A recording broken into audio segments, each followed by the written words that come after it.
Funding for To the Contrary provided by the E. Rhodes and Leona B. Carpenter Foundation, the Park Foundation, and the Charles A. Freoff Foundation. This week on To the Contrary, a new behind-the-scenes peek at the history of second-wave feminism.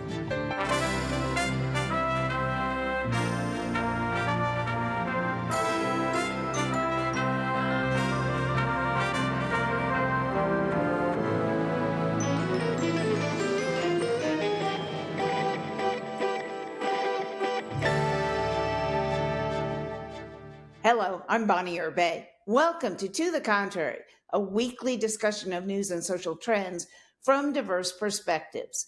Muriel Fox is one of the first women over the fence at the launch of second-wave feminism.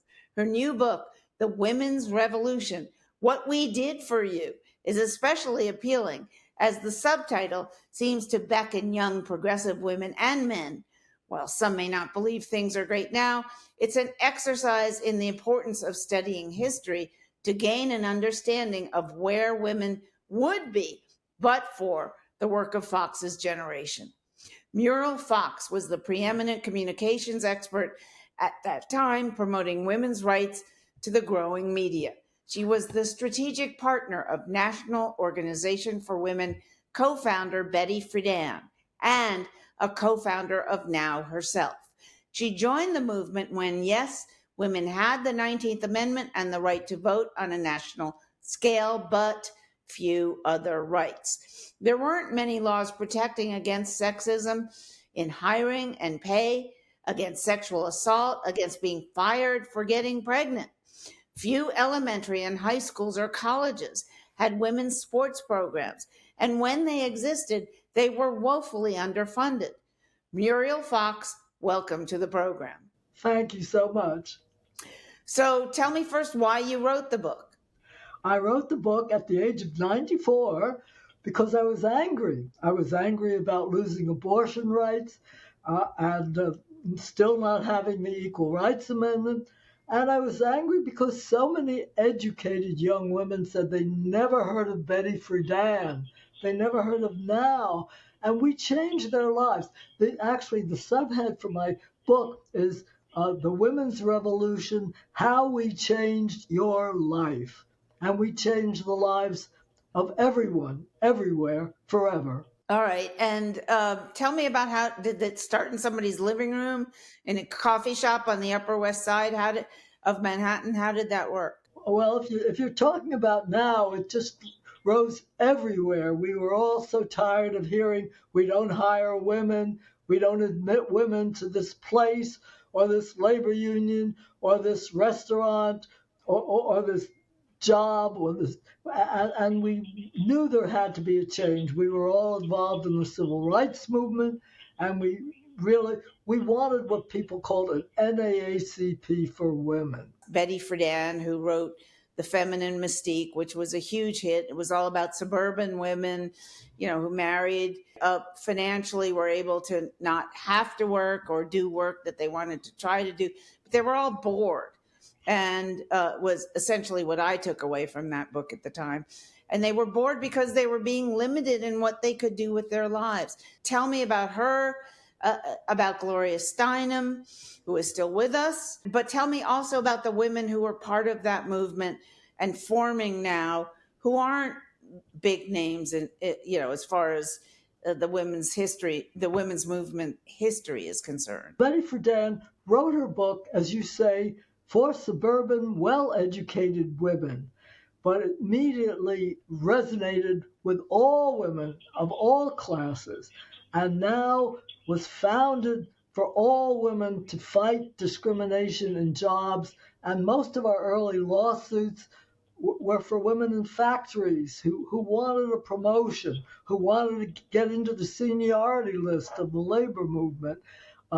And so people who say, well, it was just middle-class women, it was all women resonate to the need for ending the idea that you could say we don't hire women, we don't promote women. And who else was there among you who didn't make it into the current generation's knowledge of women who form second wave feminism? My book salutes 30 women, 29 women and one man, a man named Phineas Indritz, a lawyer, and every one of them deserves to be in our history books as much as Patrick Henry or John Paul Jones or any other hero. Every one of them changed our lives, and they worked on the issues that were important. And certainly Pauli Murray, a great Black educated lawyer, later became an Episcopalian priest, and she was one of our leaders. And every one of them understood that we were going to change the world. We didn't think it would happen so fast. And it happened so fast because, as women said, it was long overdue. It was thousands of years overdue. And at this time, for instance, as we say in the Statement of Purpose, which Betty Friedan wrote, only 1% of our federal judges were women, only 4% of our lawyers were women, only 7% of our doctors were women. We had to overcome that. This was taken for granted. And medical schools and law schools and business schools says we don't admit women. And they just took this for granted. That's the way it had always been. Well, we changed that. We changed the laws. We made the government enforce the laws. We had the Civil Rights Act of 1964, and there was something called Title VII in it, which said you may not discriminate, but it didn't say anything about sex discrimination. And we got sex discrimination put into Title VII, and the New York Times and the Wall Street Journal and all the experts said, oh, we can't do that. It's trivial. Well, it wasn't trivial. Most of the cases that came up were not only for minorities, they were for women who had been discriminated against. And we realized that this is a need for the public. All right. So, tell me let's start with property laws. Where were women in the time period when now was new and young and starting out? What property rights did women have? Because, as we know, is still true in some countries, mainly developing nations. Women don't even have the right to own property. Anything they own at the time they get married goes from being, or may have owned it as an adult, goes from their father to their husband. You're right. Well, women couldn't get mortgages, and their salary wasn't counted. If a husband and wife applied for a mortgage, the woman's salary wasn't counted. Women couldn't get a credit card. And if it only had to be in her husband's name, a single woman couldn't get a credit card. And if your husband died or you had a divorce, you lost your credit card. And we had to change all this so that women could have property rights. And incidentally, in some states like Louisiana, there was the head and master law where the woman's earnings didn't count at all. The man was the head and master, and he had the rights to their property, even if she was the one who was earning the money. Who were the primary movers and strategizers on how to do that in the financial arena? Certainly Betty Friedan. She was our leader for the first 4 years of NOW. Betty Friedan really gave us our strategies. She gave us our name of NOW, and she gave us this wonderful statement of purpose and really our energy. She was very hard to get along with, but she was a great woman. And then, as I said, Pauli Murray, and there are names that you've never heard, that people have never heard of, that they must hear of. Mary Eastwood, Catherine East, Marguerite Raywalt. These are all the 30 people in my book. And I tried to cut it back. I thought, well, that's too many. But every one of them made such a difference in people's lives. And I hope people will recognize this, and I hope history will begin to salute these people because they deserve it. All right, tell us about some more. Pauli Murray, what happened to her? You say she was a great legal strategist. Pauli Murray was a great woman, and she actually had some of the ideas that went into Brown versus Board of Education. In other words, Pauli Murray's ideas on separate but equal, those were her ideas, So she was very active in our movement, and then she went on, as I said, to become an Episcopal priest. Now, you mentioned Gloria Steinem. Gloria came a little later, but when in 1969, I led a protest at the Plaza Hotel Oak Room because they didn't admit women for lunch. And Gloria Steinem was one of the reporters there. I remember she came up to me because we were picketing. And at that time, Gloria said, "Well, I'm not a feminist, I'm a humanist." But soon after, she decided, yes, she was a feminist, and she's still active today. Bella Abzug came along a little later. Again, Bella Abzug, when she was elected to Congress, again, I'd say thanks to the women's movement, she introduced and helped to pass the Fair Credit Act, which meant women could have credit cards and could be considered for credit. And incidentally, the want ads were still saying help wanted male, help wanted female, and all the good jobs were listed, needless to say, under help wanted male. And we had to make the government enforce Title VII to show that you're not allowed to do that. That was sex discrimination.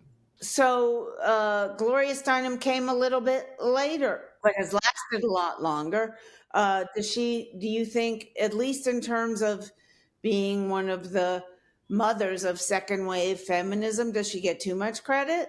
No, no, no. She deserves every bit of credit she receives. Gloria has been a champion for us all these years, and she's still, at the age of 90, still fighting for women's rights. It took all of us. It took these leaders, the 30 leaders, certainly, which included Pauli Murray and Gloria Steinem, but it also included really tens of thousands of women and men who are angry about some injustice, and each person worked on what made them mad in their labor union, in their school, in their city, in their university, in their company, wherever there was an injustice, they worked on it. And I wrote my book because I really want, especially those 30 people, certainly including Betty Friedan, to be recognized by history so people will know what we did for them, but also what they can do for the future. You mentioned the cross pollination, I think, between, or how I would put it, between feminism and civil rights. You mentioned the Civil Rights Act of 1965. How much was second wave feminism built on the civil rights movement, which pertained largely at the time to African Americans and equal rights for them? They too, having been, hugely denied all kinds of rights that should have been theirs from the beginning. And how much, if any, did the civil rights movement learn from the women's movement in putting together its strategy and policy change agenda? First of all, our movement is part of the civil rights movement. As we say in the statement of purpose of now, actually the paragraph that Pauli Murray writes, civil rights for all are indivisible.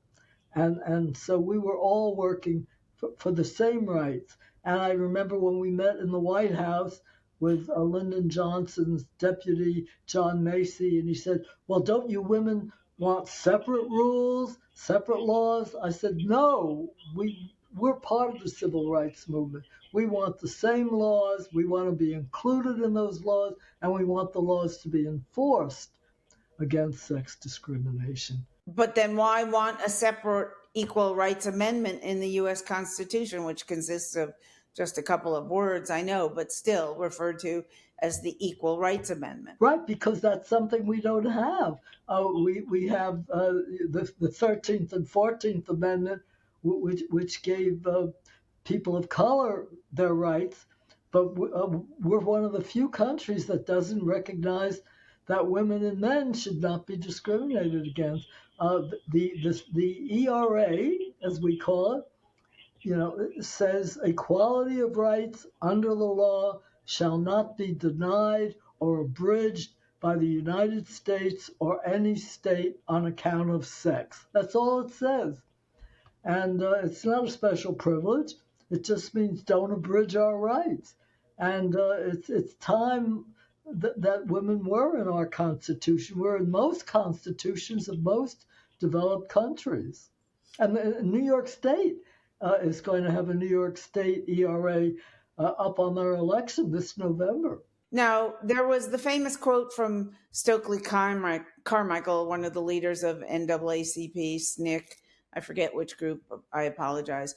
But when asked what the position of women was in the movement, he said the position of women should be prone, which was a pretty huge insult to forward-thinking women and the men who support them.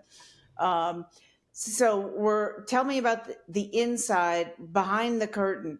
What were relations like between the two parts of this movement? Stokely Carmichael was just being smart, but most of us realized that our civil rights were indivisible, and but women did have to fight. The Black Civil Rights Movement didn't have women leaders, and there were people who made comments like that, and that was another reason that we needed the National Organization for Women. And incidentally, it's for women, not of women, because we had a lot of men, wonderful men, in the movement. And they understand that our movement is working for our sons as well as our daughters. Men realize that they've been discriminated against and being expected in the old days to be the sole supporter of the family. That's a burden. And now with women sharing the burden as partners, it liberates everybody. It liberates our sons as well as our daughters. Are you at all disappointed by, you say women and men? Not all men share the burden. Not all women, quite frankly, want to share the burden. Has been my unfortunate experience becoming an adult in this society. Has that held women back? Because today's women certainly don't feel like they are where they need or want to be in terms of equality in society. Well, you're right. I mean, we have not reached equal partnership, but we're getting it better and better, and it's better for everyone. Gloria Steinem has said it took us 50 years to prove that women can do what men do. Now we have to prove that men can do what women do. And that means childcare. It means sharing the housework because the women are out in the workforce. And it's certainly good for the men, too, that the women are sharing the economic burden. And it's not just about, there are women who work in the home who get great satisfaction from it. And now has always said these women deserve to be recognized and paid, given financial security, security in case of divorce, and given respect. That's an option. But you look at most of the statistics, most women, even those of childbearing age, are in the workforce. And I think it's not only for the money, it's for the satisfaction of doing a job, doing what they like to do, doing what they're capable of doing what they're educated to do. So it's a whole new world, and I think everybody benefits from it. I believe that our women's revolution started with the founding of NOW on October 29, 1966. And that's when we started questioning all the laws, getting the laws changed, talking about consciousness raising. So especially women in small groups would share their experiences and understand how they had been suppressed and in many cases oppressed. Now, I used to there was a point in time in the 80s, 90s, where I used to go to a lot of college campuses and some corporate events and speak on women's issues and women's rights. And these were, I didn't set up the events. They were mainly white events. But sometimes women of color would come up to me and say, "What about us? We've been left out." Was that something you encountered at the beginning of second wave feminism? And was there And now when you talk about women's rights, it's almost like it's more important the rights of women and persons of color, and LGBTQ than white women. So this is a big change in the last 50 years. Do you believe that now reached out enough to not just white women but other women and gay people and all the other people who were not included at the beginning of the movement? Well, we evolved. We were a revolution.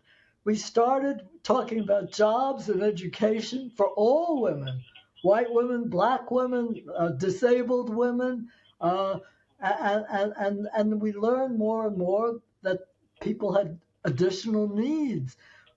Women of color had additional needs that at first we didn't pay enough attention to, but we evolved, we learned, and we are working for all women's needs, and they vary. They're not all women are not the same, and we learned it. But on the other hand, all women want to be treated equally and fairly, and that's the thing we were working for from the very beginning.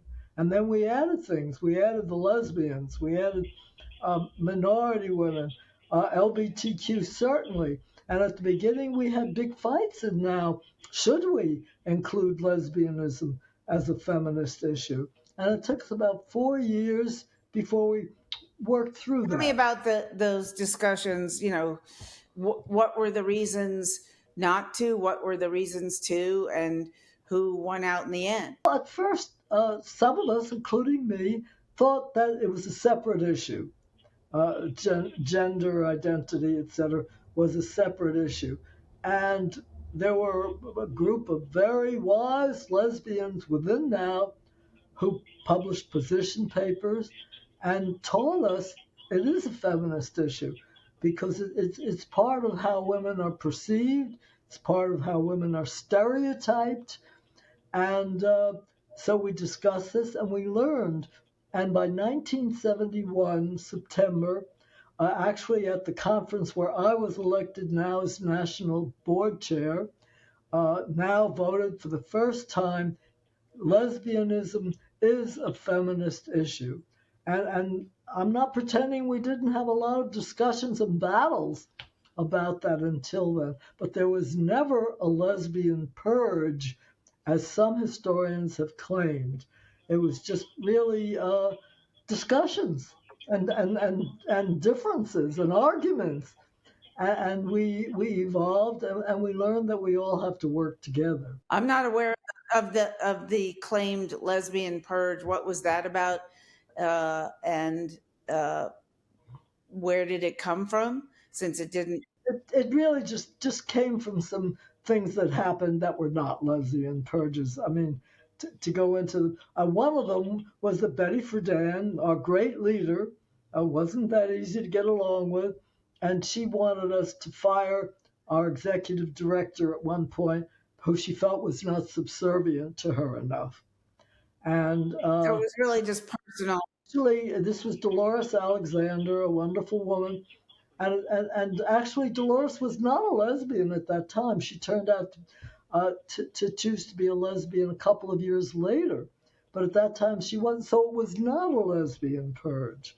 It was just difference of opinion, and we had our battles, we had our discussions and our arguments, and some lesbians left and thought we weren't considering them enough. Rita Mae Brown, a very well-known author of Ruby Fruit Jungle, she left in a huff and said some angry things, but it wasn't a purge. It was her choice, actually, and most of us voted to stay in, and ultimately we voted that lesbianism was a feminist issue, and many of our most active members today are members of the LGBTQ community. Well, we're about out of time here, but I just want to ask you anything that you raised in the book that I haven't asked you about and you'd like to bring up. I just want to say we did it, and you young people can do it too. We're counting on people to benefit by what we did. I think the stories will interest them. They'll see how hard it was and the mistakes we made. But I think they'll be inspired. I hope that's what people say about my book, that it's inspiring as well as entertaining. And I hope they'll be inspired to do the work that still needs to be done, and certainly to get involved in politics. This year, it's all about politics in 2024. We can get abortion rights back. We can get the ERA. We can get everything if we get feminist leaders elected, not just to the presidency, but to Congress, to legislatures, state and local, to school boards. Politics is absolutely the name of the game this year. Thank you so much, Muriel Fox, for joining us. Her book is available online and at most bookstores. That's it for this edition of To the Contrary. Continue the conversation on our social media platforms, on X, on Facebook, at To the Contrary, and on our PBS webpage. The address is on the screen. Please join us next time, and whether you agree or think, to the contrary. See you soon.